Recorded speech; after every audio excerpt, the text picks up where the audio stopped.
Es que hay Marcio Sierra bueno, hay Marcio Sierra malo. Ya eso de quién es el bueno y quién es el malo. Ya eso le toca al público. Muy bien. Es como otro problema que se presentaba por este asunto de los homónimos. Otto Martínez y Otto Martínez. Otto Martínez, el economista, es uno, ¿no? Y hay otro Otto Martínez, Otto, sí, correcto, el escritor, así es. Pero ahí sí había tensión por quién era el Otto Martínez bueno y el Otto Martínez malo, y había ataques personales entre ambos, diferenciándose. Sí, yo tuve una experiencia medio dura. Sí, porque mi esposa trabajaba en el INJUPE y había otra mujer guapa ahí que un Marcio Sierra la estaba... Ah, caray. Eso se pone complicado. Y entonces me llama a mi esposa y me dice, quiero que venga. Me dice, y voy al INJUPE y me dice, vamos a ir a ver a fulana de tal. Ah, sí, hace días que no la veo. Y llego. Dice que usted está molestándola a ella, que... Y entonces le pregunté, yo he venido a molestarla a usted. No, es el otro Marcio Sierra. Salvado por el homónimo. Yo no sé cómo le ha de haber ido a él porque ya estaba casado. Yo después de esa experiencia me hubiese cambiado el nombre, porque era primera advertencia. Bueno, esta mañana con nosotros el secretario de Estado en el despacho de la Presidencia, don Rodolfo Pastor de María y Campos, aquí a mi lado derecho. Bienvenido, ministro. Muchas gracias. Es un placer tenerlo aquí en el programa, al igual que el director del Instituto Nacional de Estadísticas, Eugenio Sosa. ¿Qué tal, Eugenio? Mucho gusto, Renato. Gracias por la invitación. ¿Qué tal? ¿Cómo se siente? Bien. Sí, bien. Y entre la vida académica y la vida como funcionario público, ¿cómo van las cosas? Pues mira, una etapa interesante de aprendizaje. Te ayuda a que, obviamente, cuando ves también lo académico y ver la práctica, te ayuda también a ampliar los horizontes, ¿no? Son campos, porque siempre me interesó el Estado como tema de estudio, la democracia, y siempre va a ser diferente estar en un espacio de sociedad civil, por decirlo, a haber tenido al menos una oportunidad de que pongas un pie y veas, si no totalmente desde adentro, pues de más cercanía la dinámica del Estado, de lo que tenemos, y empiezas a comprender en mayor profundidad una serie de afirmaciones académicas que el imaginario se queda corto a veces. Muy bien, muchas gracias a Eugenio Sosa. Marcio Sierra, ya lo conocen ustedes. Marcio también ha tenido experiencias públicas. Sí. Claro. ¿En qué gobierno fue Marcio? En todos. Con Rafael Leonardo Callejas. Sí, también. Estuvo ahí en el gabinete, ¿no? En Casa Presidencial y después en la SAC, la Secretaría de Agricultura y Ganadería. A mí me tocó pues estar presente en el proceso de la Ley de Modernización Agrícola. Y luego en los otros gobiernos he sido un poco más distante, en el sentido que preferí actuar como asesor en algunos campos. La modernización agrícola, yo lo recuerdo muy bien, ya vivimos, trabajamos una etapa difícil periodísticamente esa época. Eso fracasó, Marcio, ¿verdad? Sí. Sí fracasó porque no se cumplieron con ciertas cuestiones que se habían pactado originalmente, como de ser, por ejemplo, el banco de tierras para viabilizar un acceso de los sin tierra de una manera de mercado, ¿verdad? Eso fracasó, no se colocaron los fondos, pero sí otras cosas que permitieron una diversificación de la agricultura, sobre todo en el campo de las exportaciones de vegetales no tradicionales en Honduras. Sí. Bueno, y don Ismael Cepeda también. ¿Qué tal, Ismael? Muy bien. El más joven de los 5 que estamos en el set hoy. Bueno, realmente... De los 6 que estamos en el set. Somos tragaños, realmente ya soy un poco mayor. Y bueno, igual en una transición, después de estar 10 años maravillosos en una de las principales organizaciones o centros de pensamiento en Honduras, como lo fue el FOSDE o lo es el FOSDE, y ahora de manera independiente y de manera pues autónoma, vamos a decir. El mayor centro de producción ¿cómo que le llama la universidad? Es la Universidad de Pensilvania, que tiene este ranking de centros de pensamiento y bueno, para Honduras coloca al FOSDE en primer lugar y a Centroamérica llega alrededor del tercer lugar. Creo que El Salvador tiene el primer lugar, hay uno de Guatemala y si no mal recuerdo el último informe, el FOSDE anda en el lugar 32 de Centro y Suramérica. Bien, muchas gracias Ismael. Hoy vamos a tener un debate instructivo con un espíritu propositivo. Yo estoy convencido de eso. Quiero que por favor me prepare Luz Madrid algunos datos revelados hace algunos meses y los contrastemos luego con esta encuesta de aprobación de presidentes de América Latina que ha sido publicada en gran parte de los medios de América Latina entre ayer y hoy, no, entre anteayer, ayer y hoy.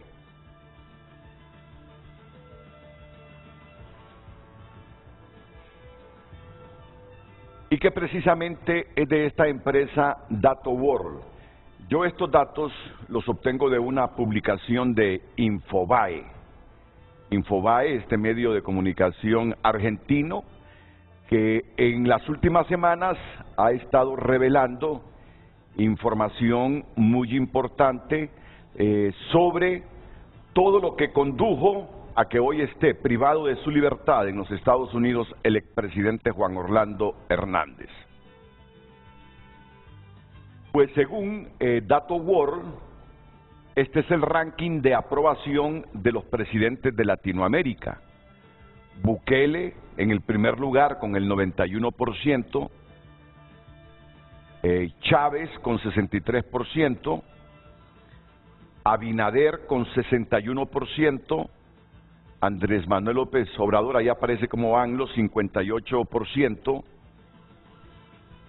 Lacalle 47%, ayer hizo una rebaja de impuestos Lacalle, por lo menos ayer se publicó la noticia enorme. Lula 44%, y aquí aparece la presidenta de Honduras, Xiomara Castro, con 44%, Gustavo Petro 36%, Arce 36%, Lazo 31%, Ortega 30%, Boric 30%, Maduro 26%, Fernández 22%, Cortizo 21%, Boluarte 16%, Díaz-Canel 16%. La noticia que aparece publicada en Infobae, muchos medios, pero yo he tomado como referencia a Infobae. En la encuesta de Invamer se le preguntó a 1.200 personas si aprobaba o desaprobaba la forma como, refiriéndose al presidente de Colombia, Gustavo Petro, se está desempeñando en el cargo de presidente, y según los resultados, la desfavorabilidad de Petro pasó de 51% en febrero de 2023 al 57% en abril. Pero como a nosotros nos interesa la presidenta de Honduras, vamos a enfocarnos en ella. Seguramente en algún momento, por necesidad y por contexto, utilizaremos también los datos de otros gobernantes. En principio quiero contrastar los datos que Sid Gallup revelaba de la presidenta Castro. Lucecita Madrid, si me ayudas por favor, ¿en qué mes? Esto fue publicado el 28 de febrero del 2023 por Sid Gallup. Personalidades públicas en cada país que poseen una opinión favorable. Tenemos a Nayib Bukele con un 92%, Rodrigo Chávez 83%, Luis Abinader 76%, Andrés López 69% y nuestra presidenta Xiomara Castro con un 62%. No se sorprendan, hace algunos días tuvimos un debate con Lucecita Madrid. Es que mira, a mí me gusta el estilo de los periodistas españoles que leen las palabras en inglés como en español, dice. Y por eso dijo Gallup. Y como nosotros conocemos a esta empresa como Sid Gallup, así que es parte del debate.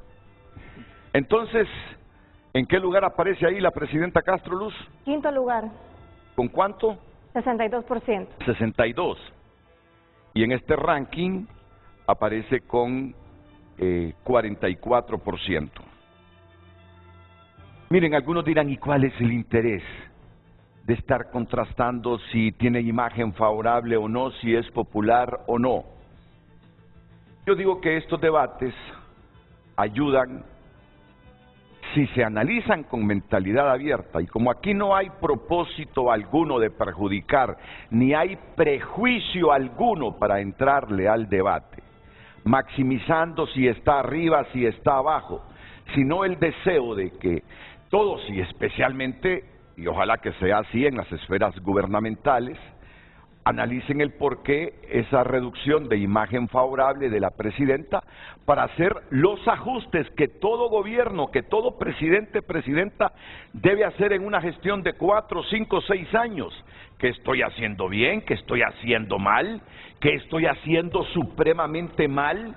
¿Qué es lo que provoca que haya reducido mi imagen favorable entre la ciudadanía? Yo digo que todo presidente, presidenta inteligente debe trabajar de esa manera en su gobierno para ir haciendo los ajustes. Por lo peor que le puede pasar a un gobernante, hombre o mujer, es creer que lo está haciendo bien y tener una imagen desfavorable entre las masas. Yo estoy seguro que en el gobierno analizan con regularidad este tipo de instrumentos, de encuestas, para determinar cuál es la imagen de la gobernante y si el pueblo está satisfecho con su gestión. Si está insatisfecho, medianamente satisfecho, pues empezar a readecuar, a recomponer, a hacerle ajustes a sus decisiones o a su plan de gobierno. Porque si se ganó presentando un plan de gobierno es porque el pueblo recibió con agrado ese plan de gobierno y le apostó a que se ejecutara ese plan de gobierno. Cuando el gobernante aparece con imagen desfavorable, seguramente el pueblo está descontento porque no ve que se está cumpliendo con lo que se prometió. Y desde esa perspectiva, este tipo de herramientas de medición y de debates hechos sin ningún prejuicio, me parece que son saludables para el Estado y sobre todo para la clase gobernante. Este es el tema que tenemos hoy aquí en Frente a Frente.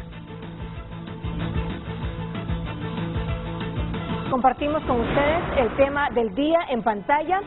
¿Por qué Xiomara ha disminuido tanto su imagen favorable en los últimos meses, según la encuesta de aprobación de presidentes de América Latina de DataWorld? Comparta su opinión a través de nuestro WhatsApp 9773-6065 y a través de nuestras redes sociales @FrenteAFrenteHN. Frente a Frente presentó el tema del día.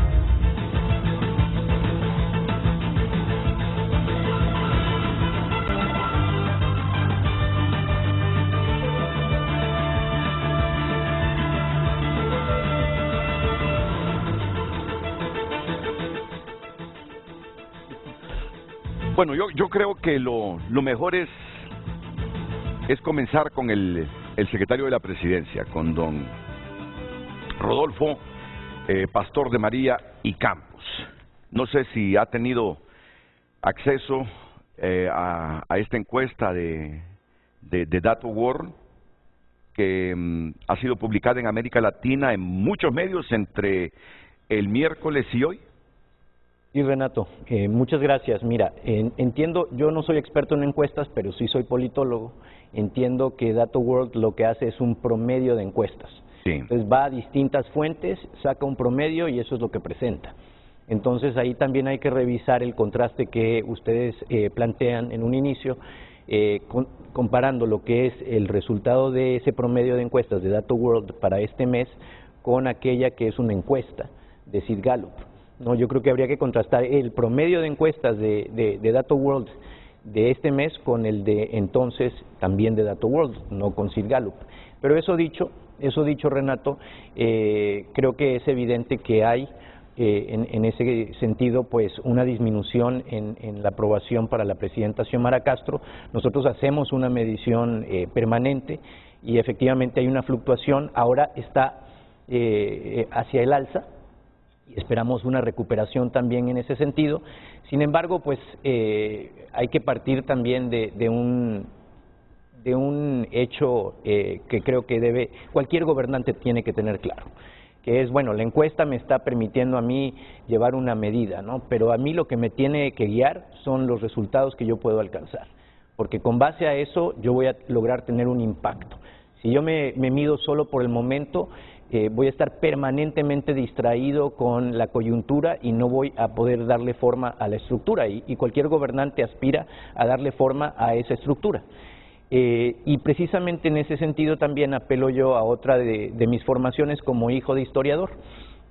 La historia es fundamental para comprender estos contextos y creo que en el caso de Honduras, cuando tú comparas esa presentación de toda la región, de los presidentes de la región, te das cuenta de que los presidentes mejor evaluados y que logran mantener una evaluación alta y estable son presidentes que se están encargando de países con instituciones muchísimo más sólidas. Y aquí quiero solo destacar el outlier de la encuesta, que es Bukele. Obviamente Bukele se dispara, tiene una popularidad impresionante que ha logrado mantener e incluso acrecentar. Él es un fenómeno en ese sentido y es interesante pensarlo, pero aparte de Bukele, tú tienes países que tienen una institucionalidad fortísima, ¿no? Y llegas incluso a un Brasil que tiene también una institucionalidad pues muy sólida. Sin embargo, viene de un contexto también muy particular, con una presidencia pues muy controversial y que ahora regresa con Bolsonaro y que ahora regresa Lula. Ahora, cuando ves a la presidenta Xiomara Castro, ¿qué ves? Ves la bandera de Honduras y ves que Honduras es un país de los pocos que están en ese listado, es un país que sufrió un golpe de Estado en 2009, que como resultado de ese golpe de Estado y de ese rompimiento del orden constitucional y democrático, se instauró en este país lo que llegó a ser una narcodictadura, una concentración de poder en un gobierno autoritario, en un ejecutivo autoritario que controlaba el resto de los poderes del Estado, que utilizaba ese poder del Estado para imponer su voluntad a costa de la institucionalidad, a costa de la voluntad del pueblo, y que recién tenemos esta información que nos llega de las Cortes en Nueva York, simplemente a confirmar lo que los y las hondureñas ya sabíamos perfectamente, ¿no? Esta era un régimen dedicado al crimen organizado, y en gran medida eso tiene un impacto. ¿En qué sentido? La gente puede argumentar, bueno, no, pero ustedes están ahora aquí y son los responsables. Por supuesto, pero somos los responsables de una herencia, de una crisis estructural con la que ahora tenemos que lidiar y a la que tenemos que recuperar esa institucionalidad destruida. Entonces es muy importante ver cómo esa debilidad institucional se refleja en el contexto particular de Honduras, y es importante ponerlo en perspectiva porque es evidente que con la llegada al poder de una nueva administración que asume la responsabilidad de reconstruir esa institucionalidad destruida, las expectativas eran altísimas. Cuando doña Xiomara Castro llega a ser electa presidenta, pues las expectativas de la población que la apoya en su gran mayoría son sumamente elevadas. Y la esperanza de que todo iba a cambiar rápidamente era al final del día una ilusión. Lo que nosotros hemos llegado a administrar es un Estado sumamente debilitado en sus estructuras, sí, pero también en sus recursos. Tenemos pues una deuda extraordinaria con la que estamos lidiando, que nos representa una carga monumental y que reduce no solo la deuda, sino que esa estructura que sigue vigente en muchos casos, y doña Xiomara lo dijo la presidenta en su mensaje del 1 de mayo, seguimos enfrentados a una estructura del crimen organizado Estado que sigue vigente, seguimos enfrentados a una estructura del régimen que ha estado en el poder no solamente con Juan Orlando, sino que a lo largo de los últimos 40 años y que está tratando de proteger privilegios a los que ya se había acostumbrado y que nuestra administración está buscando transformar para una realidad distinta de mayor equidad. Entonces, cuando estás enfrentado a esas condiciones, el margen de maniobra, el margen de acción que tú tienes como gobernante para dar resultados y dar los resultados rápidos se reduce enormemente. ¿Qué puede hacer en este momento esta administración con un presupuesto que se consume en el gasto corriente y en el pago del servicio de la deuda? Es poco lo que puede hacer. Ya lo hemos dicho aquí en tu programa, es poco lo que se puede hacer en términos de inversión pública, por ejemplo, para recuperar los hospitales, para recuperar las escuelas, la infraestructura, garantizar seguridad alimentaria, energía, precios competitivos.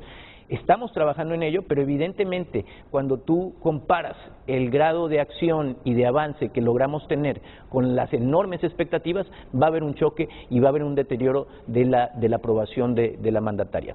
Y eso lo digo solo como introducción, porque también quiero dejar claro, y lo dije recientemente, la crítica es fundamental, la crítica constructiva es profundamente valiosa y la autocrítica es crítica, ¿no? Si la dejamos de hacer, si dejamos de entender, como tú bien señalabas en la introducción, que estos datos también son el reflejo de una población que le demanda a la presidenta, nos demanda a nosotros como gobierno que acompañamos a la presidenta Xiomara Castro a hacer ajustes, entonces nos estaríamos equivocando. Bueno, aquí tengo los datos de Data World de febrero, del 10 de febrero de 2023. Aquí en el Apple TV, por favor.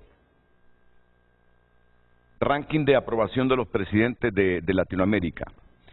En febrero, Bukele de El Salvador, 89%, Chávez, Rodrigo Chávez de Costa Rica, 73%, Abinader, que es el presidente de República Dominicana, 65%, Xiomara Castro en febrero estaba con 58%, en el lugar número 4, arriba de Andrés Manuel López Obrador con 53%, Lula con 53%, Petro con 45%. Lo mejor es contrastarlo, poner los dos cuadros en pantalla. Poner los dos cuadros en pantalla para que haya mejor comprensión del público que nos está viendo. O sea, en 2 meses, según Data World, la presidenta hondureña bajó 3 escalones. Estaba en el cuarto con 58%. Por favor, compañeros asistentes, si nos pueden acercar aquí los plasmas para que miremos mejor. Bukele sí se ha mantenido, Rodrigo Chávez se ha mantenido, aunque ha descendido también. En cambio, Bukele subió. Abinader ha descendido.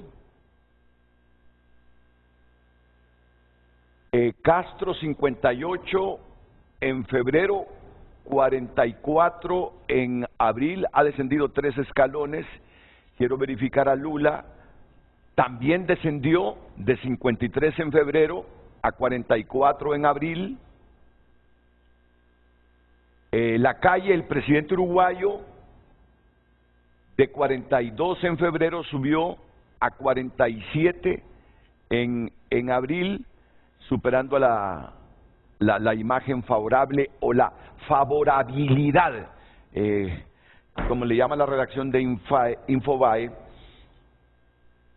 de los presidentes de América Latina. Ahí está el contraste de los datos. Pero a mí me ha llamado la atención lo que ha dicho el ministro. Y siempre que un ministro hace una autocrítica, a mí me agrada. Sinceramente que me agrada. No hay peor cosa que uno esté percibiendo lo que está sucediendo en la población y que un gobierno o los funcionarios de un gobierno vengan a mentir.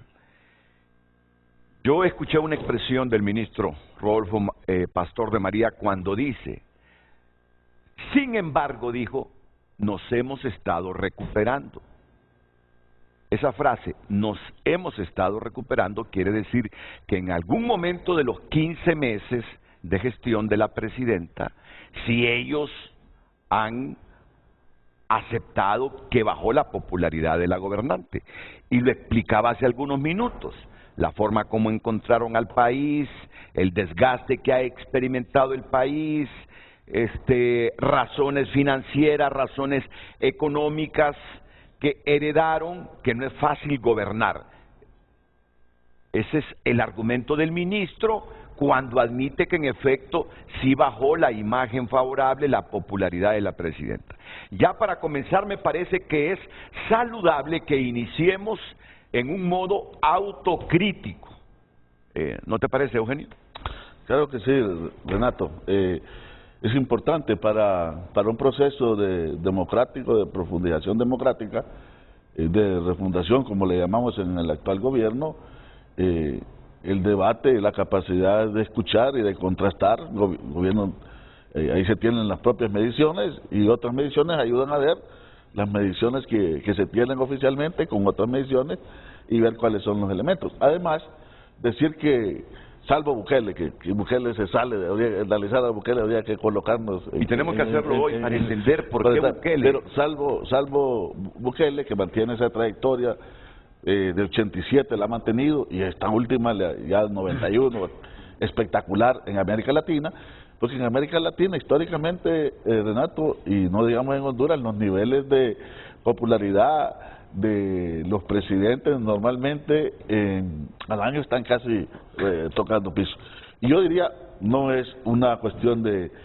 pero sí me parece de hacer, así como hay autocrítica, la autocrítica significa la capacidad de ver esas luces y sombras donde hay algunas dificultades, pero también donde hay elementos buenos, porque es importante reconocerlos en el mismo gobierno y hacia la sociedad.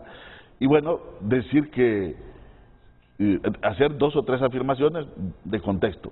Decir que la presidenta en estas mediciones de DataWorld ha mantenido un buen ranking, o sea, en el contexto de América Latina. Las mediciones en junio, más o menos, en junio fue de 61, después también va a ser fluctuante, y casi todos los gobiernos tienen estas fluctuaciones. Después bajó a 54, después subió a 63 y recuperó un lugar. Luego tú que viste, mencionabas el de 58 antes, en febrero, 54, luego 44. También está marcado, si tuviéramos probablemente otro tipo de medición, que se estaba debatiendo y discutiendo cómo estaba el país en el mes donde se hace la medición, es importantísimo, ¿no? En un ejercicio más de una capa más profunda de análisis, porque te dice, bueno, ¿qué está pasando? Porque esta medición lo que hace es que en el momento que le preguntan a la ciudadanía, expresa el sentimiento ciudadano. Y ese sentimiento ciudadano puede ser de una aprobación alta o puede ser de una tendencia a la baja, porque hay algún elemento, más allá de una opinión estructural, que le está, digamos, haciendo reflexionar de que algo tiene cierto malestar. Y como lo decía aquí el ministro Pastor, en Honduras sobran las situaciones estructurales que generan malestar en un país que tiene una serie de problemas grandísimos. Entonces, yo creo que está ahí, ha estado en un buen ranking, muy bien evaluado, y con la posibilidad, así como ha recuperado en otro momento, por lo menos en agosto, que estuvo bajo del 2022, y luego mucho mejor en noviembre, de la recuperación, y dependerá de lo que se ha hecho. Yo que he estado en el gabinete de gobierno, diría que en la última semana se hicieron cosas muy importantes que a mí me parece que ya están teniendo, y probablemente en la percepción ciudadana, un impacto positivo. Por ejemplo, reafirmar lo de la CICI. Sé que hay dificultad, que hay debate, pero hubo un acto de avanzar en el tema de los términos de referencia. Tú, Renato, dabas una noticia de que hay condicionamientos, que no vendrá así. Todo eso es un debate y es una realidad también, ¿no? Si no hay ciertos cambios y una puesta de acuerdo sólida entre quienes van a firmar esos acuerdos, que es el representante de las Naciones Unidas. Luego tenemos el acto que ha sido criticado, probablemente muy simbólico, pero está ya preparada, que no se ha dado a conocer, la estrategia de transparencia que ha preparado el doctor Edmundo Orellana, el colega y amigo Edmundo Orellana, y luego también la necesidad de que los funcionarios debemos ser investigados. A mí me parece que es un acto que hay que valorarlo. Eso no resuelve el problema total, ni estructural, ni sustituye las instituciones, pero es relevante. El tema de las escuelas, por ejemplo, que ha ido una recuperación, o sea, reparar 12.000 escuelas, creo que tenemos como 20.000 más o menos, y esas son las que estaban malas, que el proceso se vio que iba lento, porque no iba a poder la Secretaría de Educación, un acto de decir, bueno, solo los alcaldes. Y ahí está, se espera que en este año y el otro esté resuelto eso. Entonces creo que el país va a estar marcado por eso y estas fluctuaciones, pero son importantes estarlas viendo. Yo diría, Nato, para finalizar esta introducción, que un análisis de qué está detrás de estos datos es la pregunta, ¿verdad? ¿Qué está detrás de estos datos? ¿Y cuál va a ser la tendencia? Si seguimos, digamos, cayendo, ahí es el tema del ERTE. Pero si estamos en una recuperación, y eso va viendo cómo se avanza hacia la ciudadanía, lo que piensa la ciudadanía es fundamental para la gobernabilidad, para la posibilidad de hacer cosas y su incorporación y su crítica, porque refleja cómo la sociedad está viendo al gobierno y a la presidenta. Yo le diría esto, mira, lo dijo de otra manera el ministro Pastor, pero yo le diría esto. El gobierno, y esto de las altas expectativas es un tema siguiente, el gobierno, la campaña libre, la presidenta, el gobierno en general prometió un cambio de toda esta gran complicación de país, prometió un cambio. Que ese cambio se le llame refundación, socialismo democrático, le llame transformación, llamémoslo como nada, pero el país necesita cambiar. Y los cambios que necesita el país, en términos son profundos, pero en términos de necesidades de la gente son elementales. La gente necesita comer, la gente necesita un empleo, la gente necesita seguridad, la gente necesita libertades políticas, garantías democráticas y que las instituciones respondan a cada uno. Eso es una capa mínima. Si vas a los cambios profundos de qué esperaban las revoluciones socialistas, o sea, es una capa mínima. Es una capa básica de recuperación, de recuperar la cara del país. Y eso no está siendo fácil, hay que aceptarlo, hay que decirlo. Tiene una serie de aristas, de problemas. Aquí estuvimos contigo la última vez, que lo colocaste así, en la manera que salió de la gran cantidad de problemas, de la sarta de problemas, ¿te acuerdas? Eso es así. Entonces, no es estar volviendo atrás, pero cualquier evaluación, aún que estuviéramos al final de los 4 años o más, cualquier evaluación es qué encontramos y cómo estaba lo que encontramos. Y yo creo que haciendo justicia, cualquier secretaría que se evalúe, cualquier tema que se evalúe, debe partir, bueno, en qué momento se llegó y luego qué se ha hecho, obviamente, ahí está la gran responsabilidad. Segundo elemento es qué se prometió, a dónde se quiere ir, qué se ha hecho, ¿se está haciendo algo o está realmente, como se dice, en una cuestión donde no se está haciendo nada? Yo creo que ahí está la discusión. Para ver realmente eso, porque yo te diría, haciendo un panorama, así estaba haciendo una reflexión cuando veníamos para este programa, yo te diría, casi no hay, a pesar de que de todas las serias dificultades, diría con todo y todo, que no hay un sector que podamos decir que estamos en retroceso en el país. Ahora, que hay un montón de cosas que hacer, totalmente de acuerdo. Empezando por el mismo cuestión general de la economía, ¿no? Que se venía de una situación terrible de la pandemia y de un encierro. Entonces, yo creo que hay que colocar en discusión estas mediciones, lo que se hace y lo que piensa la gente. Hay varias formas de ver la opinión. Una cosa son las encuestas que van a la ciudadanía, otra cosa son los generadores de opinión, como lo que estamos haciendo acá, donde tendremos opiniones mucho más informadas, mucho más especializadas, pero que también aporta un gobierno. Lo peor, yo estoy convencido de algo, lo peor de que le puede pasar a un gobierno, y no es la mística actual, es cerrar los ojos ante la realidad. El primer acto de cambiar la realidad es reconocer la realidad. Y yo creo que eso podríamos hablar de un montón de temas específicos, claro, que están ahí. Claro. Quiero aquí ubicar, por favor, producción, una nota de Canal 8 que emitió Canal 8, el canal estatal, en enero de este año.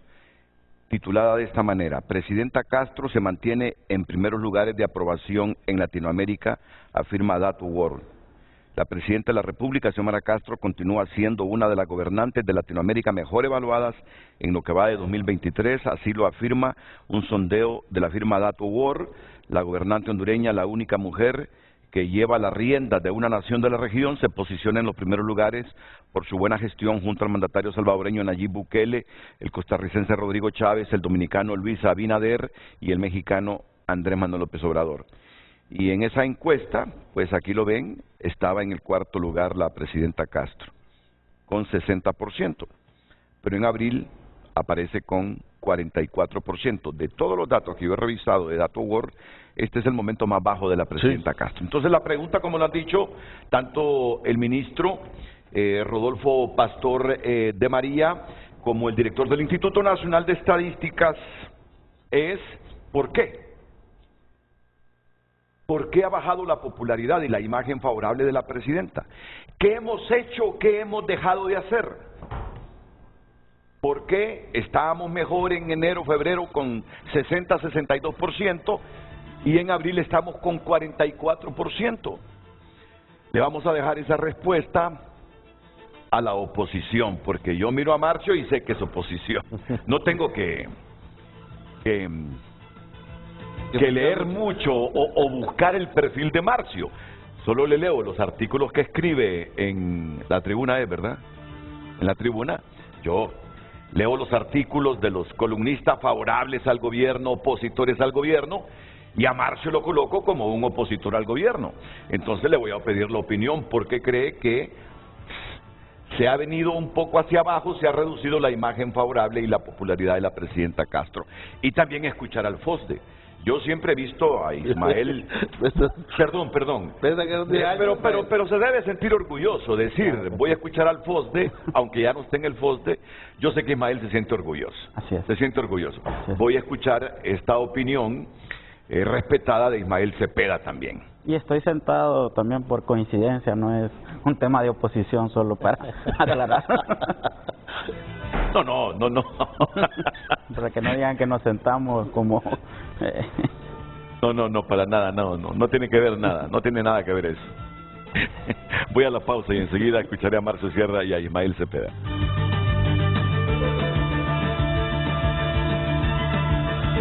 Es presentado por La Curazao. Mamá y yo juntos, cada momento.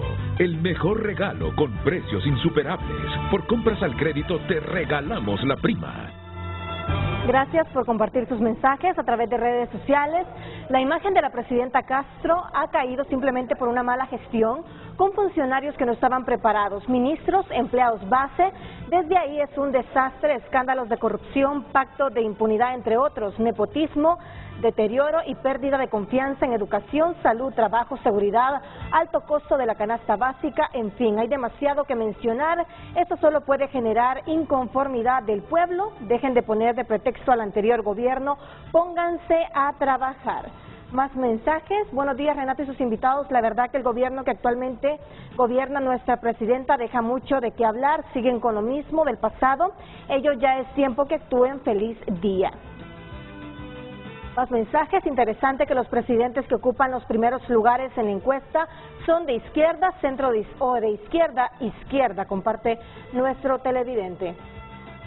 Más mensajes. Los países bajo dictadura comunista tienen datos demasiado altos. El Salvador, al igual que Honduras, había heredado mucha corrupción y crimen organizado, y ahora dando el ejemplo en Latinoamérica de que se puede liderar aún y cuando se hereda un contexto complicado. Buenos días a todos, los invito a que en este momento manden a un reportero a levantar una encuesta a los mercados. Quiero saber el verdadero sentimiento del pueblo hondureño. Para los socialistas, su incapacidad la justifican con que no pueden hacer nada por las élites. No entienden que la gente que amamos Honduras no queremos una Nicaragua, Venezuela y Cuba. No lograrán pasar. Mi país nunca se va a hundir en el socialismo, libre nunca más. Continúen enviando sus mensajes. Redes sociales fue presentado por La Curazao. Mamá y yo juntos, cada momento. El mejor regalo con precios insuperables. Por compras al crédito te regalamos la prima. Marcio, ¿tienes alguna valoración de esta encuesta de DatoWorld y la reducción entre febrero y abril de la imagen de la presidenta Xiomara Castro Sarmiento? Bueno, en primer lugar, felicito a los miembros del gobierno que están con nosotros acá, porque ellos tienen que plantear una postura positiva hacia su gobierno, de lo contrario sería inadecuado. Y lo otro que me gusta es que se reconozca que la autocrítica es fundamental para el desarrollo de un buen gobierno. Miren, yo lo que creo es que debemos reconocer que hay un desencanto, que se está produciendo un desencanto ante un modelo de desarrollo político socialista que realmente ha caído ya en un ciclo de baja estima por parte de la ciudadanía. Y habría que estudiar los hechos referentes que se están planteando a nivel latinoamericano que han causado ese desencanto. Yo he identificado 8 hechos que pueden decirse son errores que se han cometido y que han incidido en este proceso. En primer lugar, quiero aclarar que es bueno que haya oposición en un gobierno, porque nosotros como opositores también contribuimos a que la democracia se mantenga. Si no hubiese oposición, entonces esta situación en Honduras sería más difícil que la que teníamos, ¿verdad? Porque la oposición se encarga como de monitorear y de poner sobre la mesa situaciones que cuando se está en el gobierno es difícil de ver. Entonces, miren, yo siento que hay que reflexionar sobre ciertos hechos referentes, como por ejemplo, se cae en una actitud de elitismo incluyente, le diría yo. Se plantea una situación de manejar la transición política con un modelo refundacionista que yo reconozco que vale la pena analizarlo, porque sí, efectivamente, Honduras necesita un proceso de cambio que ustedes han calificado como refundación. Pero ¿qué nos está sucediendo? Hay un referente que dice sobre qué bases económicas vamos a hacer nosotros la refundación. Y lo que queda y se escucha es necesitamos producir recursos, porque sin recursos es difícil lograr una refundación. Estoy hablando de refundación por el caso de Honduras, pero estoy pensando más bien en América Latina. Entonces, ¿qué es lo que se ve como el primer hecho referente que no ha dado resultado? Que nos estamos basando o continuamos basándonos en una nueva modalidad de extracción de materias primas en los países. O sea, seguimos todavía con ese patrón de explotar la materia prima que somos, en algunos casos producimos minerales, en otros casos productos agrícolas, para tratar de sostener ese cambio que no es fácil, ¿verdad? Y que entonces, ¿qué nos lleva? A sacar de esa posibilidad de extracción de materias primas, recursos que permitan paliar o amortiguar el conflicto social. Y entonces, ¿qué sucede? Se convierte en una extracción que no contribuye al cambio estructural, porque se tiene que estar alimentando toda una población que necesita de asistencia importante para poder sobrevivir. Entonces, ¿hasta qué punto, hay que pensarlo, hasta qué punto el nuevo modelo extractivista de materias primas es lo que nos va a ayudar a transitar a esa refundación que queremos? Y digo queremos porque el cambio lo necesitamos. Ese es un primer hecho que yo creo que hay que tomar en consideración y que está contribuyendo a la caída o al desencanto de esos procesos de socialismo que se quieren implantar. En segundo lugar, yo veo que el modelo de redistribución del ingreso, que en América Latina no ha sido profundo y que aquí se quiere profundizar, no está siendo muy bien analizado. Escuché que Hugo Noé Pino tiene toda una programación de consultas para ver esa cuestión que es básica. La redistribución del ingreso tiene que llevar un buen enfoque, porque si no se plantea un buen enfoque, podemos más bien perturbar más la situación de transición. Y en ese sentido, yo lo que quiero decirles es que unilateralmente la transición no se va a poder llevar a cabo en Honduras. Si se cree que es un partido libre, en este caso de Honduras, el que va a crear la transición y va a imponer la transición, están equivocados. La transición hacia una refundación o hacia un nuevo modelo tiene que ser de todos. Todos tienen que contribuir, porque si no contribuyen todos, entonces no estamos haciendo. Hay que concertar, hay que dialogar y hay que tener una visión de país enmarcada dentro de las nuevas condiciones que tiene la sociedad. Ese es otro factor que me parece a mí que hay que analizar muy bien. La redistribución del ingreso no es una cuestión solo de un partido, es una cuestión de todos. Y ahí hay que hacer un buen diálogo, porque si no lo hacemos, vamos entonces a violentar más la sociedad de lo que está. Otro aspecto que me parece a mí que yo los traje apuntaditos, ¿verdad? Porque Lo vamos a decir por partes, porque si no tu participación primaria va a ser de media hora. Bueno, yo lo que sí. Se nos cae la dinámica del debate. No me trates de parar, ¿verdad? Pero bueno. No, para nada. Pero lo que yo sí te digo es que veamos que lo voy a decir en general. La protección social es baja y no hemos logrado mucho avance. Los mercados laborales y estructuras productivas están precarizadas. Lo otro es que el trabajo informal tiende a crecer. Usted puede darse cuenta de profesionales que no tienen acceso al mercado laboral y terminan poniendo pulperías, vendiendo en la calle, manejando taxis. Hay una situación ahí que deben observar. Los servicios públicos que son una materia en la que la Presidente hizo hincapié, todavía no hemos arrancado, todavía no se ve. Es que una cosa es ver las estadísticas que son válidas, pero que también son cuestionables, y otra cosa es ver el diario vivir, el hecho práctico en la sociedad, lo que siente el pueblo y lo que vive el pueblo.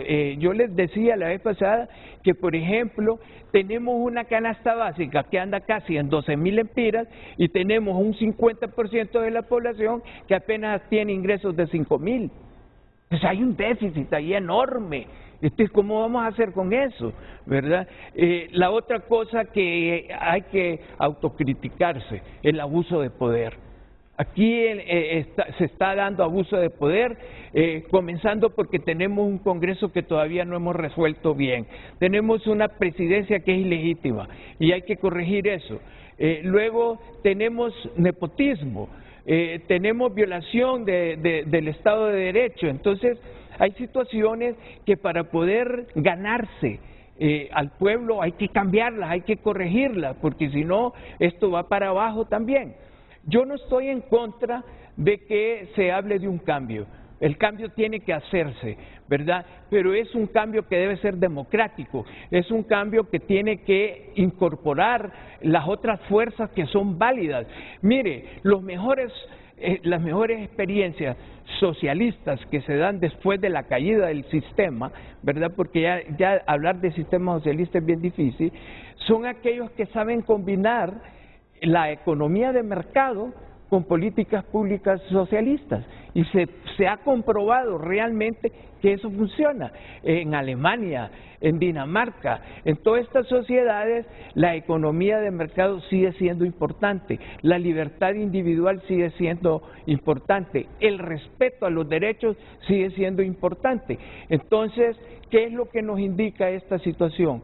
Que debemos tener un enfoque de apertura democrática para consensuar la transición a esto que se está denominando refundación.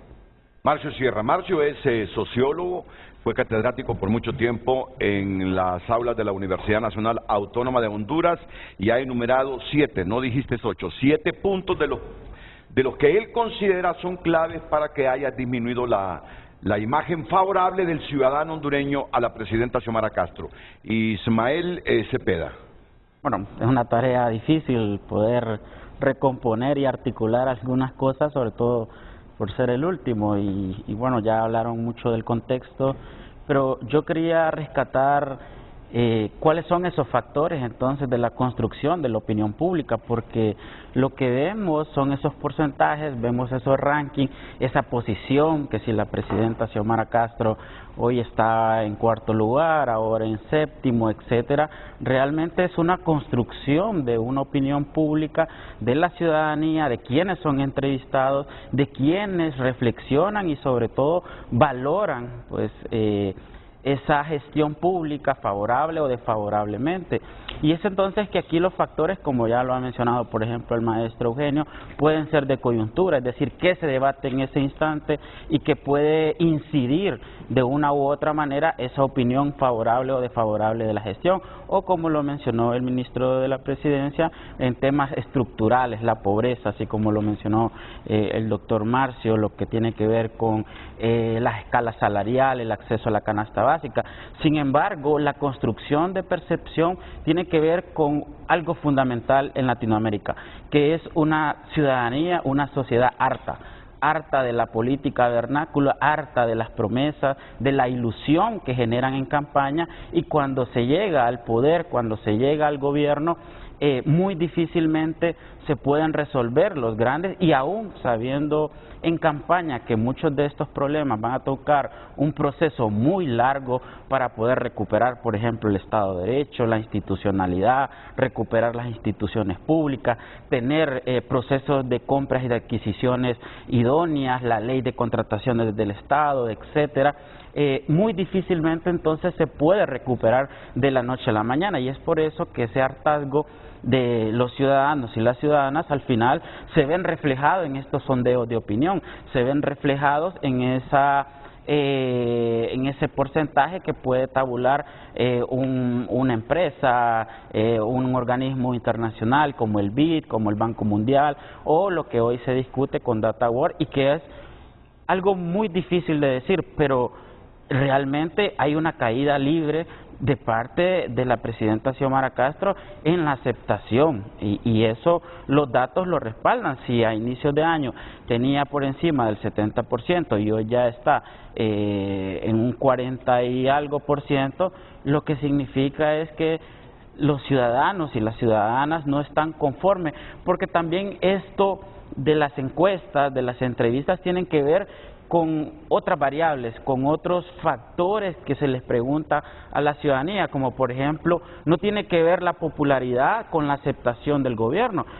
El Olimpia puede ser muy popular, o el Motagua, pero la aceptación, como está jugando en estos momentos, puede ser desfavorable. Todo depende de la temporada como se encuentre, por ejemplo, y es donde también se le pregunta a la ciudadanía, porque al final las encuestas tratan de rescatar parámetros, por ejemplo, mayoría de edad, que exista una muestra aleatoria representativa, etcétera, pero de una u otra forma, pues esta metodología trata de reflejar pues ese sentimiento del ciudadano. ¿Y cuáles son las otras preguntas? ¿Cuáles son las expectativas? Por ejemplo, si ve, por ejemplo, una reconfiguración de las políticas públicas, sí ve otros elementos que al final termina en un indicador, que es el tema de que hoy nos convoca, que si es favorable o desfavorable el accionar del gobierno. Y es entonces que yo lo que trato de rescatar entonces cómo esa construcción de la opinión también se ve incidida, se ve influida también por diferentes actores. Los medios de comunicación hoy juegan un rol fundamental en que exista una opinión desfavorable de la presidenta. Posiblemente si uno se mete, por ejemplo, institución por institución, uno reconoce la labor de cada secretaría, de cada ministerio, de cada dirección, Banadesa colocando créditos al agro, lo que tiene que ver con Banprovi, lo que hace es Salud, por ejemplo, que hizo una exposición magistral hace algunos días en este programa sobre los hospitales, por ejemplo. Sin embargo, ese traslado de información y de formación que tiene la ciudadanía también hay que aceptarlo que es muy pobre, muy bajo. Entonces, al construir la percepción de corto plazo, surgen estos elementos de que dicen, bueno, yo no me siento representado por este gobierno, sin embargo hay acciones que sin duda van a tomar cierto proceso, algunos hasta posiblemente más de 4 años de gobierno, pero se está haciendo algo. Lo que también quisiera dejar muy claro es que sin duda hay factores mediáticos, hay factores estructurales, coyunturales, que al final es la construcción de esa opinión pública, pero también hay que reconocer que esa caída libre que tiene actualmente nuestra mandataria es también reflejo de la falta de comunicación asertiva y activa que debe de tener tanto los ministerios como también los ministros para trasladar pues la información. Y con esto no quiero decir una propaganda de que doné tantas mochilas o doné tantas canchas, no, se trata también de que este proceso de la refundación está construyéndose sobre la base de algunas acciones, pero si también otro tema muy fundamental, y con esto cierro también, de esa opinión desfavorable que tiene actualmente la presidenta, es la polarización que existe actualmente. Ministros diciéndose traidores, ministros renunciando, ministros que pasan en las redes sociales descalificando, etiquetando, llamando a medios de comunicación. Entonces, cuando una población ve esa polarización exacerbada, también, y con esto sí cierro, genera algo que es de suma importancia en estas encuestas de opinión, es la desconfianza que tiene la ciudadanía con su gobierno. Y ese porcentaje que vemos en caída libre, eso es lo que debería de preocupar hoy por hoy al gobierno, la desconfianza que está generando, porque no puede gobernar si hay desconfianza, no puede meter una ley de justicia tributaria que hoy por hoy yo creo que sin duda es una buena ley que puede reorganizar, tener pues algún acomodo de las exoneraciones, pero si usted ve ministros que no pueden explicar o que explican de la mejor manera una parte, pero otra parte se la lleva en la descalificación, la desconfianza va a imperar y va a ser muy difícil avanzar en la opinión pública, por ejemplo, para la presidenta Xiomara Castro. Bueno, tanto Ismael Cepeda como Marcio Sierra han puntualizado los hechos, decía Marcio Sierra, los factores o las temáticas que a juicio de Ismael Cepeda hacen que la presidenta, afirma él, vaya en caída libre. Ellos han sido puntuales, voy a escuchar la opinión ahora, después de la pausa, tanto de Eugenio Sosa como de Rodolfo Pastor de María, solo que ya esta próxima hora será más debate que exposición. Creo que todos tuvieron el tiempo de exponer sus puntos de vista en torno a la pregunta que nos repite Luz Madrid, con la que iríamos a la segunda pausa comercial en este Frente a Frente. Así es, el tema del día en pantalla. ¿Por qué Xiomara ha disminuido tanto su imagen favorable en los últimos meses? Según la encuesta de aprobación de presidentes de América Latina de Data World, comparta su opinión a través de redes sociales.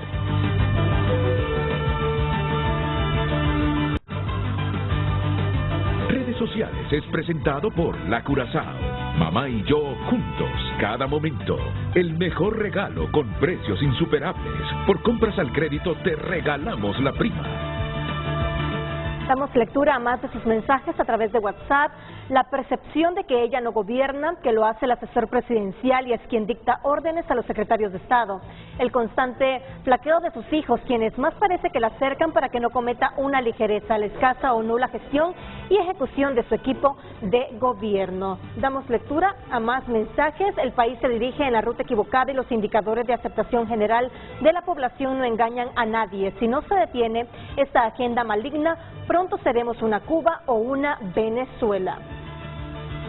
Ningún gobierno de izquierda mantiene índices de popularidad y menos con un bus incendiado en el centro de la ciudad por parte de los terroristas. ¿En Honduras existe la meritocracia? Si es así, el nepotismo es considerado como un grave acto de corrupción. Saludos desde Santa María del Real Olancho. Más mensajes. La verdad es que doña Xiomara está haciendo las cosas bien. Todos esos mensajes en contra son cachurecos. Todo el pueblo hondureño está contento con el esfuerzo que está haciendo la presidenta. Solo con lo que hizo sacar al pueblo de esa central de riesgo, basta con eso, porque hoy si el pueblo puede trabajar con créditos, todo el pueblo está en tranquilidad. Todo lo demás que hablan mal del gobierno son los enemigos del pueblo y de la nación. El gobierno de la presidenta ha dado respuestas positivas al pueblo hondureño. De eso deberían de hablar. La población quiere y debe enterarse de lo bueno. Continúe enviando sus mensajes. Redes sociales fue presentado por La Curazao. Mamá y yo juntos, cada momento. El mejor regalo con precios insuperables. Por compras al crédito te regalamos la prima. Ricardo Salgado dice que será breve porque no quiere quitarle el tiempo ni al ministro de la Presidencia ni al director del Instituto Nacional de Estadísticas, pero pide un espacio el secretario de Planificación Estratégica del Gobierno. Ricardo. Buenos días. Ya comenzó usted censurándome al principio. No, eso fue lo que me dijo la producción. Sí, mire. Voy a comenzar diciendo una cosa. Ayer, cuando hablé con su producción, yo le expliqué a su productor que a mí no me gustaba entrar en la discusión, en el debate de encuestas, porque todo era bastante especulativo. En 2016 yo estuve en un programa, el primer programa de Frente a Frente con usted y dos expertos del Partido Nacional y el Partido Liberal, y en aquel momento yo dije que nosotros ganábamos las elecciones, en 2017, perdón, y de hecho el del Partido Nacional se rió de mí y el otro del Partido Liberal dijo que no, que ellos iban ganando por encima del Partido Nacional por 6 o 7 puntos. Al final ganamos nosotros y lo acaba de ratificar allá, ¿cómo se llama? El Departamento de Justicia en Estados Unidos.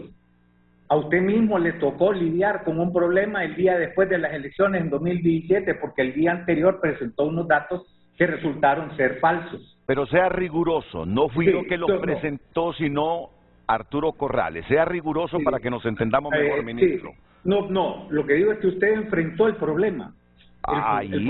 Ahí sí podemos. Usted enfrentó el problema de ver datos que estaban contrastando con la realidad.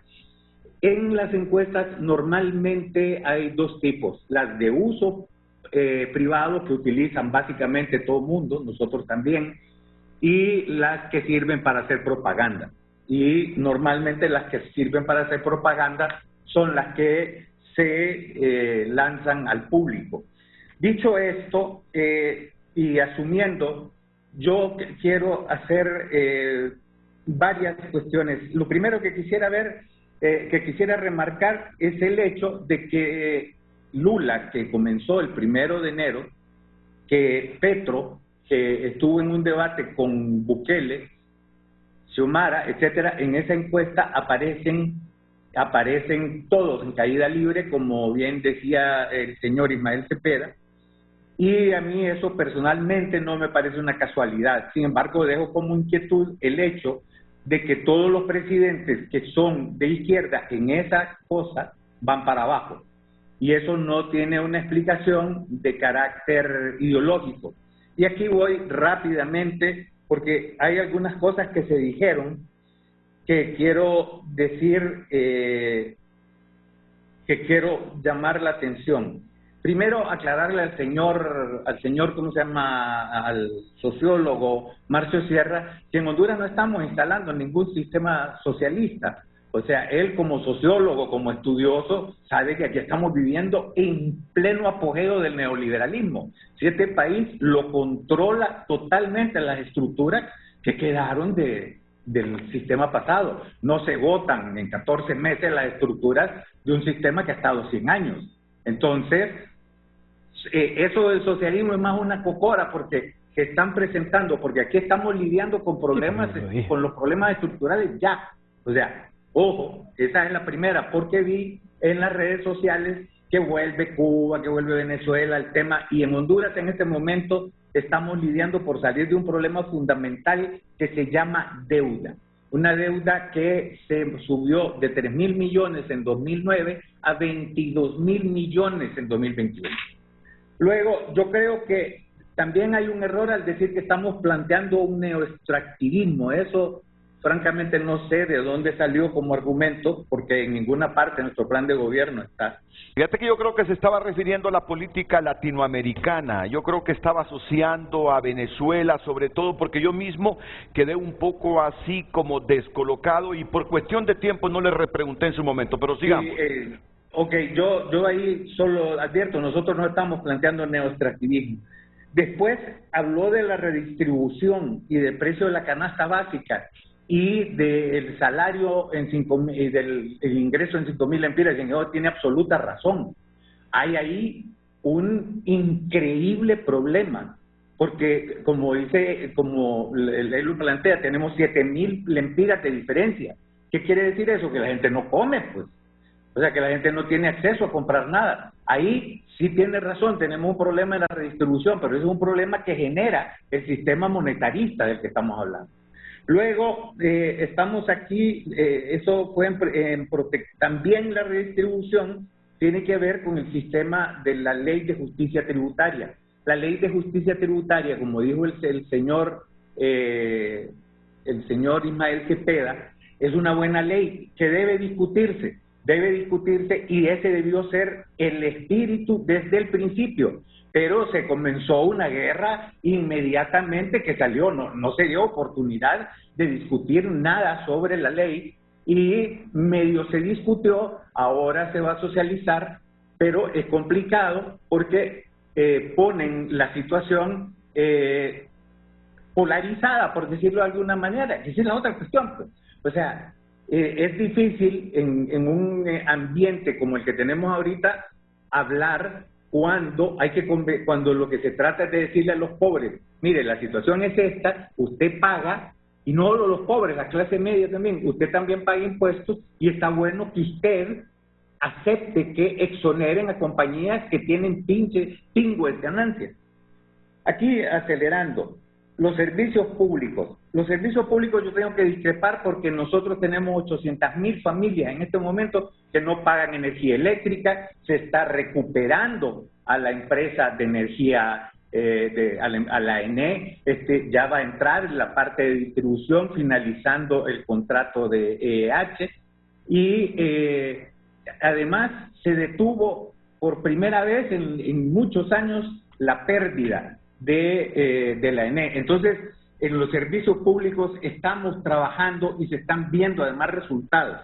En la cuestión del agua y de telecomunicaciones todavía tenemos mucho que hacer. Ahí tienen razón, seguimos teniendo el internet más caro del mundo. Hay que negociar con esas empresas transnacionales para que nos pongan precios razonables, porque todos ustedes usan teléfono celular y todos ustedes saben que pagan excesivamente sobre el asunto.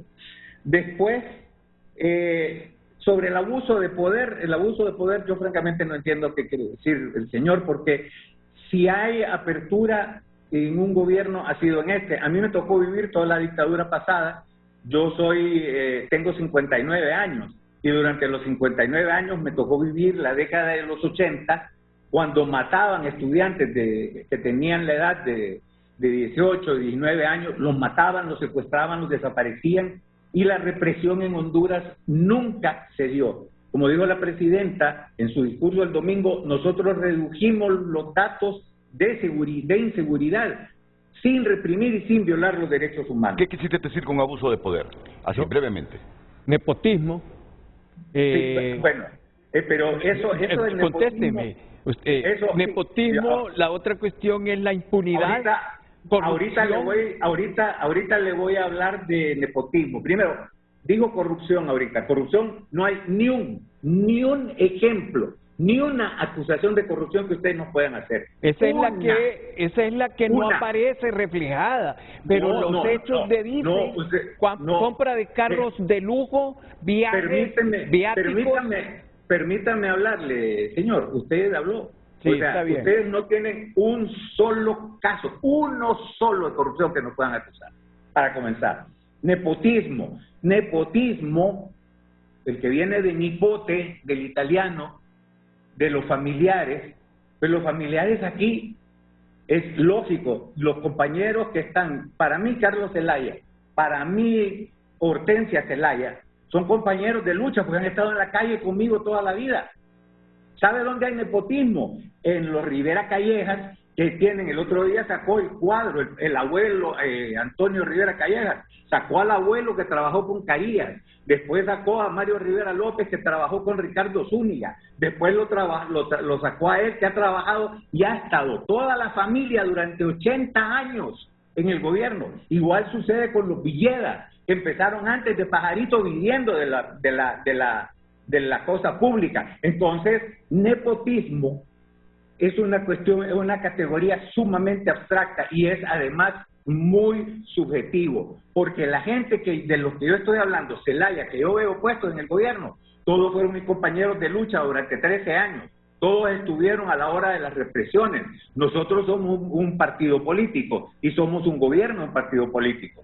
Entonces, claro, la gran campaña del nepotismo, ustedes pueden decir lo que quieran, pero cada persona que está ahí ganó su puesto.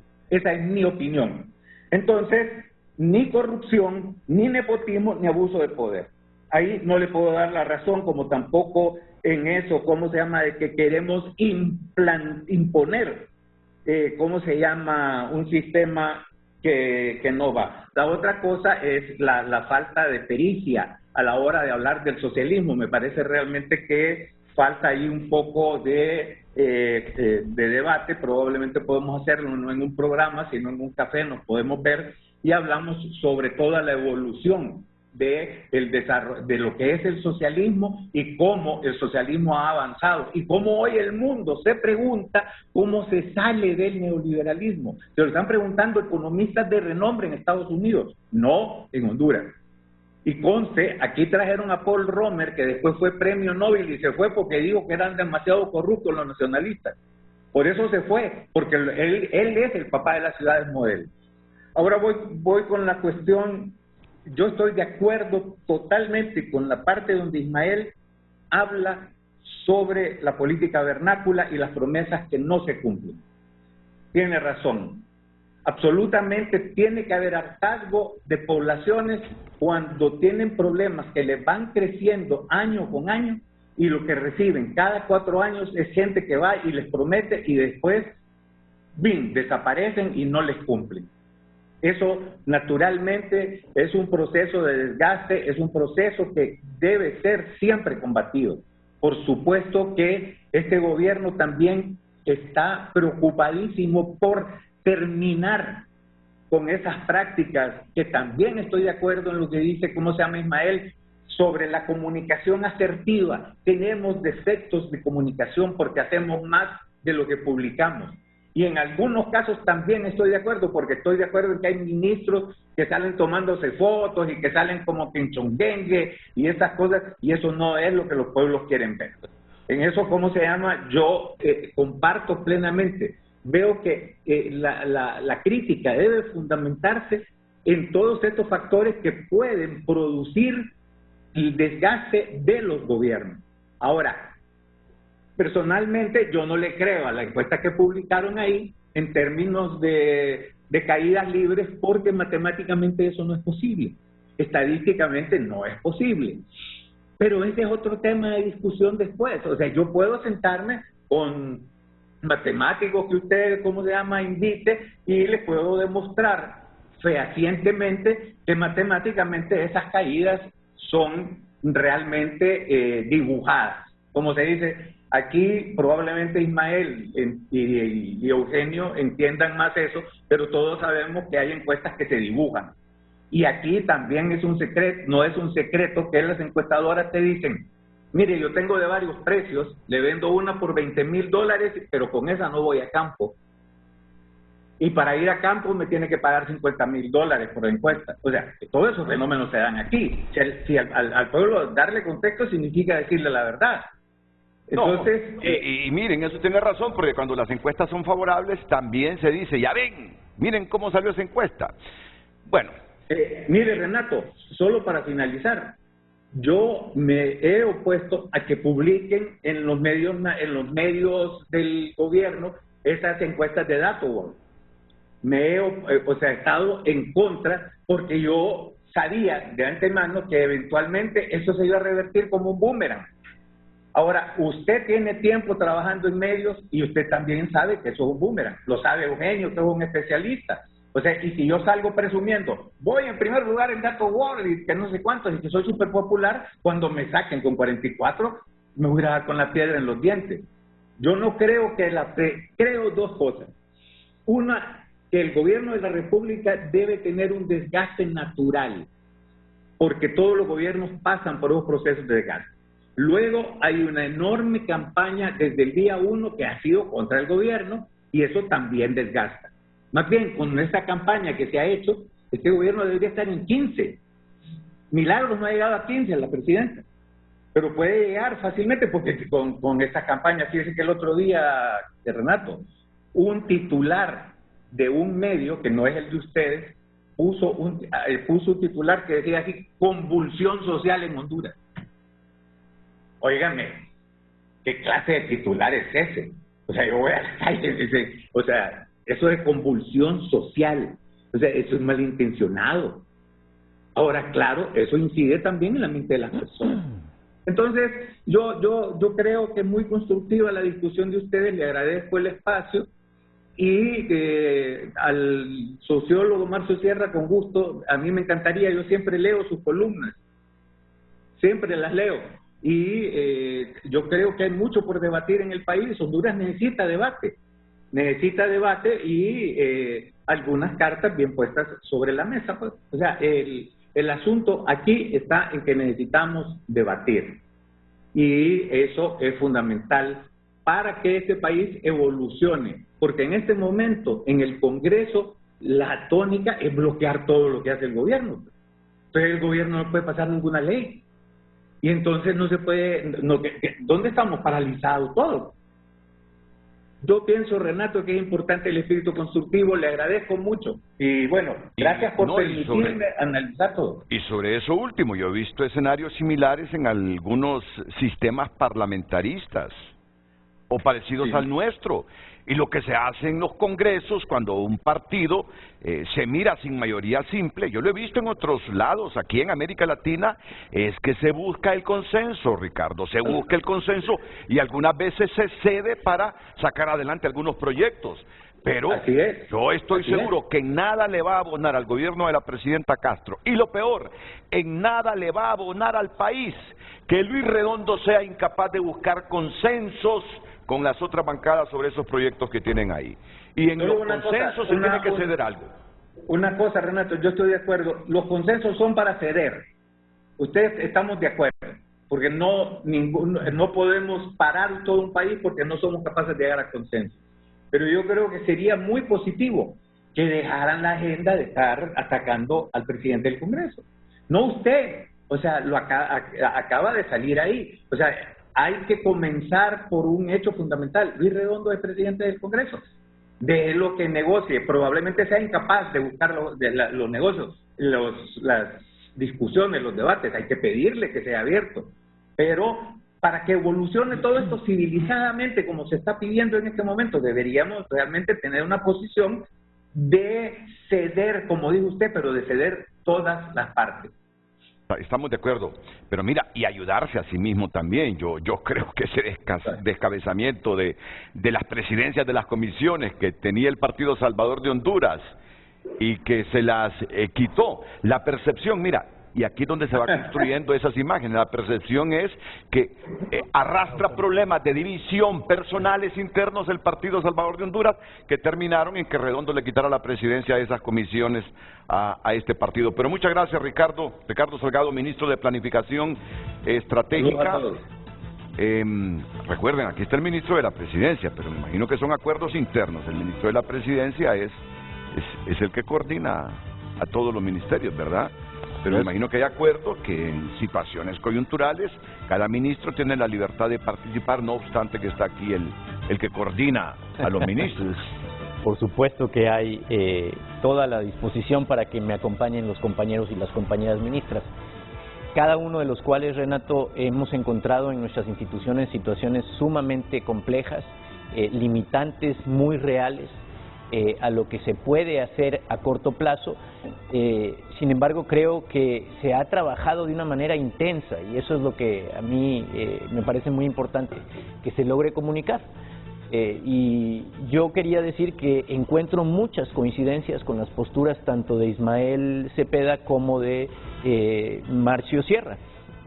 Creo que estamos coincidiendo en el diagnóstico esencial del problema.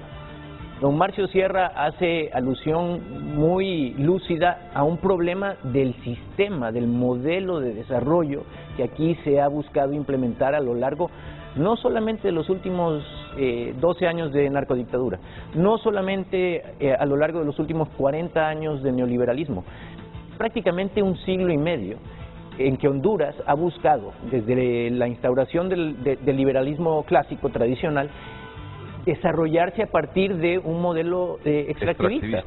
De extracción de recursos naturales sin añadirle valor, ¿verdad? Vendiéndolo al mejor postor, al peor precio, a costa del productor. Eso se busca transformar, pero por supuesto que va a tomar tiempo.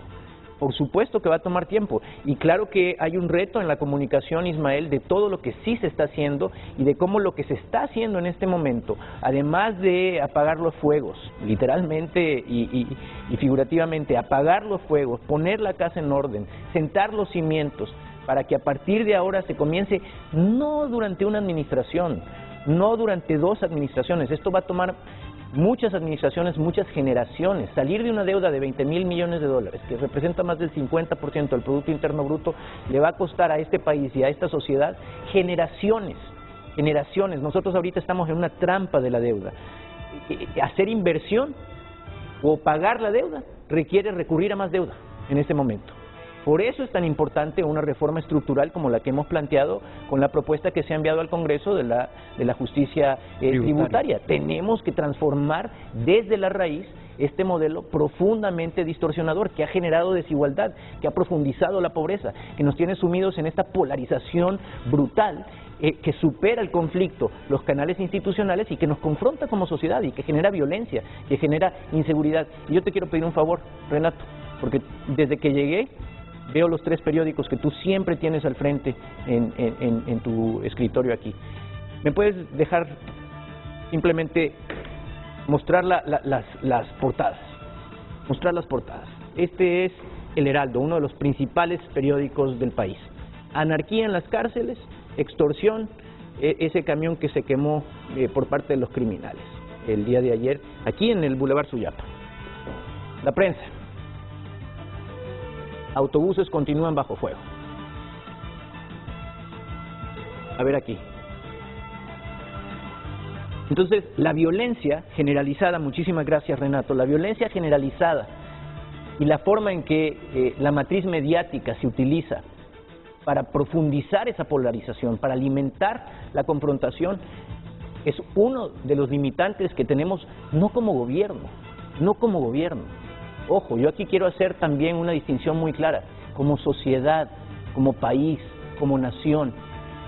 Yo creo que la presidenta Xiomara Castro en este primer año y medio de gobierno ha cobrado primero la responsabilidad, el compromiso profundo de dejar un legado distinto, de recuperar esa república perdida, de transicionar sí de esa dictadura hacia un régimen democrático y un Estado de Derecho, que no se va a dar de la noche a la mañana. Todavía tenemos frente el reto del Ministerio Público, de un nuevo fiscal general y fiscal general adjunto, que será clave para que aquí se haga justicia y se luche contra la corrupción y la impunidad. Y yo quiero aquí hacer un llamado desde este foro tan importante, para que entendamos la gravedad de la crisis que tenemos y entendamos que la responsabilidad y la carga que tenemos que cargar, valga la redundancia, es para la sociedad en general. Y que esa labor, esa responsabilidad, esa obligación nos corresponde a todas y a todos. Y si no nos comenzamos a poner de acuerdo en este momento, señoras y señores, hondureñas, hondureños, no vamos a salir de este desastre. Este es un desastre el que hemos heredado, ¿sí? Y salir de ahí no depende de una mandataria ni de una administración. Estamos haciendo un esfuerzo monumental, formidable. Se tiene que comunicar mejor, por supuesto. Somos un partido joven, sin lugar a duda. Se han incorporado a través de Libertad y Refundación a la función pública generaciones de hondureñas y de hondureños que nunca habían sido parte de la función pública. Se han incorporado a través de Libertad y Refundación sectores de la sociedad hondureña que jamás habían tenido acceso a la función pública y al poder y a la política pública. ¿Habrá una curva de aprendizaje? La hay. Hay muchas cosas que mejorar desde la administración, sin duda alguna, pero para salir de los retos estructurales de raíz que tenemos que superar en este país, para lograr salir de esa desigualdad que nos consume, que nos corroe, de la pobreza que nos mantiene atorados, ¿sí? Para garantizarle a la población seguridad alimentaria, resiliencia al cambio climático, que es lo que viene, tenemos que trabajar de la mano con la oposición, y me gusta la actitud constructiva que se plantea por parte de quienes hoy aquí representan esa oposición. Sin embargo, no creo que eso se refleje en la actitud del Congreso Nacional que señalaba don Ricardo, o que se refleje en cómo los medios de comunicación que controlan la matriz mediática de este país están planteando la disputa. La disputa no es entre Libertad y Refundación y el Partido Nacional, que está completamente desacreditado, el Partido Liberal, que está bastante dividido y debilitado. La disputa es entre Honduras, la Honduras que queremos rescatar, y la Honduras completamente corroída y consumida por sus problemas. Pero, dile, Renato, solo me permiten una pausa, y ya luego estoy con ustedes, porque también me dicen que está el presidente del Congreso Nacional de Honduras en comunicación con Frente a Frente esta mañana. Aquí hay un espíritu, una necesidad, una demanda que yo lo veo desde aquí y desde acá de diálogo. Sinceramente se lo digo. Hoy más que nunca, después de escucharlos a todos, he percibido la necesidad de diálogo que implora el hondureño, y desde el sector público y desde el sector privado y desde la oposición y desde el sector oficial. Pero aquí yo brevemente, es decir, ¿quién es el mensajero de esas buenas nuevas? Si somos un país con un sistema presidencialista, de una u otra manera vertical, el mensajero debe ser la presidenta Xiomara Castro Sarmiento. No deben ser los ministros, no debe ser el presidente del Congreso, no debe ser un director, no debe ser el de los colectivos, no debe ser los asesores, etcétera. Debe ser la presidenta Xiomara Castro, que tal vez por estrategia comunicacional quieran mantenerla alejada de los medios, pero también hay que ver el tema estructural de cómo la comunicación política se ha llevado a través de las décadas en nuestro país, y es por eso que el mensajero de las buenas nuevas, vamos a decirlo así de una manera muy popular, debe ser la presidenta. Vamos a la pausa y luego escuchamos a Eugenio Sosa, a don Luis Redondo, presidente del Congreso Nacional de la República.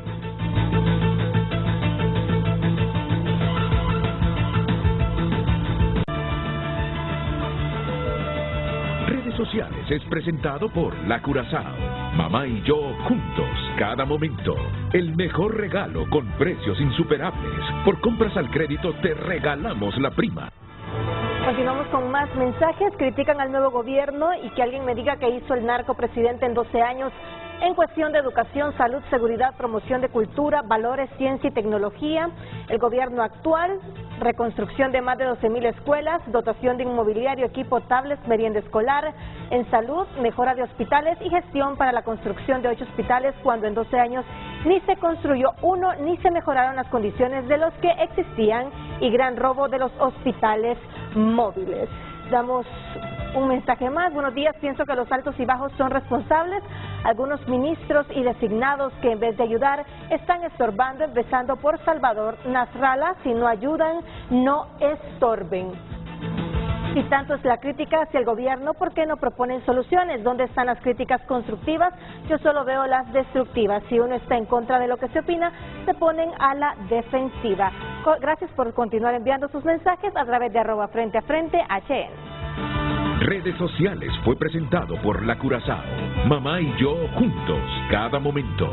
El mejor regalo con precios insuperables. Por compras al crédito te regalamos la prima.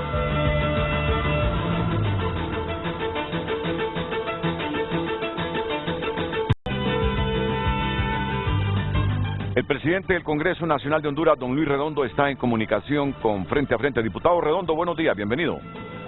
Buenos días, Renato. Buenos días a todas las personas que están en este momento en el estudio y al tremendo auditorio de Frente a Frente en todo Honduras. La razón por la que llamo, Renato, es por alusión, por algunos comentarios que usted dio el 3 de mayo y que usted hoy volvió a decir, y le quiero dar un poco de contexto. Porque el periodismo debe ser así también, ¿verdad? Conocer las dos partes. Y escuchar, claro. Cuando usted hace referencia, por ejemplo, a el tema de los consensos en el Congreso Nacional, quiero recordarle que así también hace algún tiempo se decía que no íbamos a tener los votos o no íbamos a ser capaces de llegar a los consensos para uno de los decretos y una de las decisiones más importantes de los últimos años en el país, cuando por primera vez se elige una Corte Suprema que esté integrada por representantes que han sido puestos por las diferentes fuerzas políticas. Por primera vez, cuando antes la Corte Suprema se repartía la mitad para un partido, la mitad para otro partido, hoy hay una composición diferente. Sí hubo consensos. También se dijo de que nosotros queríamos que se rompiera el orden constitucional y también se metió en la matriz mediática que nosotros íbamos a utilizar otras alternativas que solo estaban en la mente de los que pretenden sembrar a través de cierto posicionamiento mediático historias que no están en nuestra agenda. Una agenda democrática, una agenda de inclusión. Se dijo que no íbamos a aprobar el presupuesto también del Estado y que no íbamos a lograr los consensos y se logró.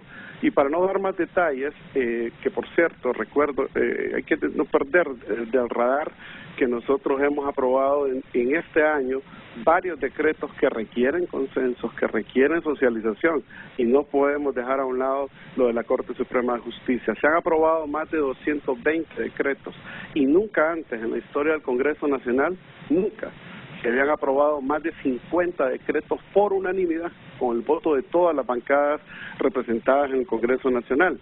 Y con respecto a lo que se ha mencionado de las comisiones, es importante hacer ver que también, otro dato histórico, de los 256 diputados que hoy por ley están obligados a estar presentes en el Congreso Nacional, ya que el 20 de enero, un día antes de que nosotros llegamos al Congreso, el Partido Nacional y algunos que los acompañaron reformaron la ley orgánica y por ley se requieren 86 votos para poder reformarla, donde nos vemos obligados a tener que pagar dinero y sueldos a personas que ni siquiera van al Congreso Nacional o tener que pagar viáticos a personas que no asisten. Eso está por ley. Para poder quitarlo no depende del Congreso, del presidente del Congreso, depende de 86 votos, y si los votos del Partido Nacional nos acompañan la otra semana lo derogamos, porque nosotros sí tenemos voluntad de sentar eso con que se blindaron para obligarnos a pagar. Voy a mencionar,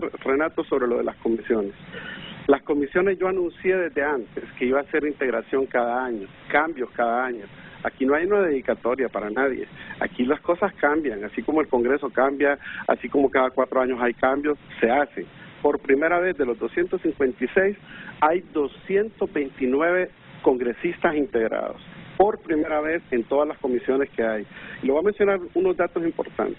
Por ejemplo, en el Partido Salvador de Honduras, que usted ha hecho referencia, en la integración anterior, fue el único partido que tenía a todos los 20 diputados, los 10 propietarios y los 10 suplentes, me excluyo yo, en todas las comisiones. Ni siquiera Libre, ni el Partido Nacional, ni el Liberal, ni ningún otro partido tenía todos los diputados en las comisiones.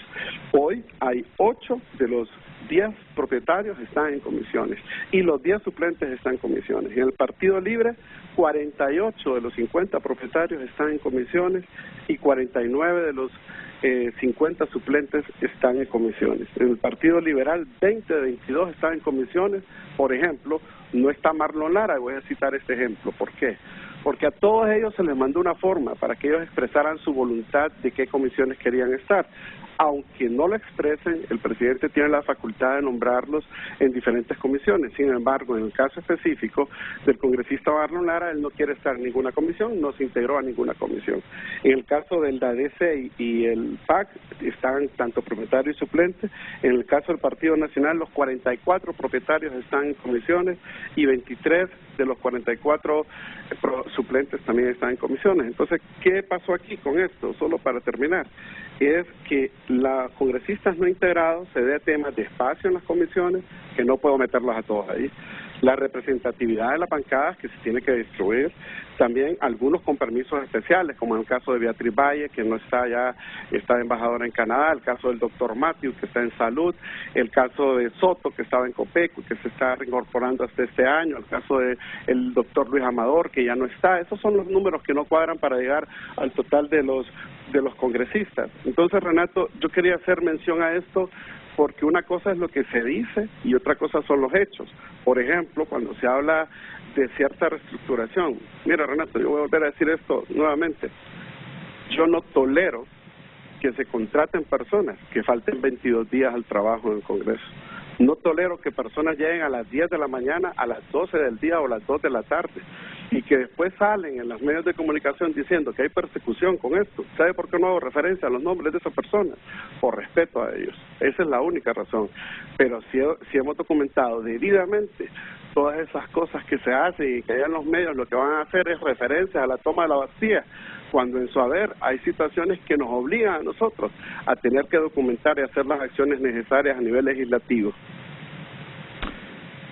Presidente del Congreso, Luis Redondo, le invito la próxima semana para que hagamos aquí en este set un programa y hablemos con respeto, hablemos distendidos, con un espíritu constructivo, pensando en la necesidad del país de lograr acuerdos, consenso y diálogo, porque tal como lo decía el ministro hace algunos segundos, no sé si la palabra fue, hemos vivido en el desmadre, algo así, una palabra, y Honduras requiere salir de ese desmadre, y de ese desmadre solo podemos hacerlo todos, y no solo un partido o una sola persona. Así que con ese ánimo constructivo, propositivo, lo invito para que esta semana nos reunamos y hagamos un programa en el que podamos hablar de todo esto, yo preguntar, repreguntar, ¿por qué esto, Redondo? ¿Por qué esto, presidente Luis Redondo? Así que la producción se comunicará con sus asistentes para ver si es posible. Voy a una pausa porque ha molestado al presidente del Colegio de Periodistas lo que ha dicho el ministro de la Presidencia cuando se refirió a los medios impresos. Dice, y ahora los medios y periodistas somos responsables de la mediocridad e incapacidad del gobierno, dice Osman Reyes. Tengo una pausa pendiente. Estamos ya contra el tiempo. Sí, presidente del Congreso, adelante. Renato, le acepto la invitación para que usted conozca cómo un presidente de un Congreso Nacional y un partido que es minoría ha logrado la mayoría necesaria para aprobar decretos, y sí estamos abiertos al diálogo, que lo tenemos constante, Renato. Así que la próxima semana ahí estaremos con usted. Gracias, presidente Luis Redondo. La pausa y volvemos.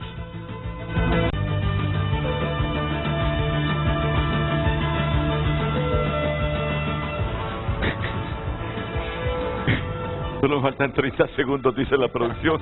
¿Qué puedes decir en 30 segundos? Solo voy a decir esto. Hay que debatir la transformación del modelo económico para generar empleo. Ese es el corazón del problema de Honduras. Y eso pasa más allá de la ley de justicia tributaria, discutir problema agrario, problema de encadenamiento productivo y la relación del mercado internacional. Nosotros, si no resolvemos el problema laboral, vamos a seguir siendo fábrica de pobreza, de migrantes, por mucho que el Estado nunca va a dar empleo, ni la política social va a resolver el problema de la economía. Muchas gracias, Eugenio Sosa. Muchas gracias. Gracias, ministro. Renato. Mucho gusto. Gracias, Marzo Sierra 1, así lo voy a distinguir. El otro es Marzo Sierra. No. Bueno. Se va a quejar el otro.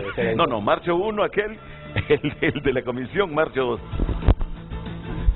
Porque él está arriba en este momento.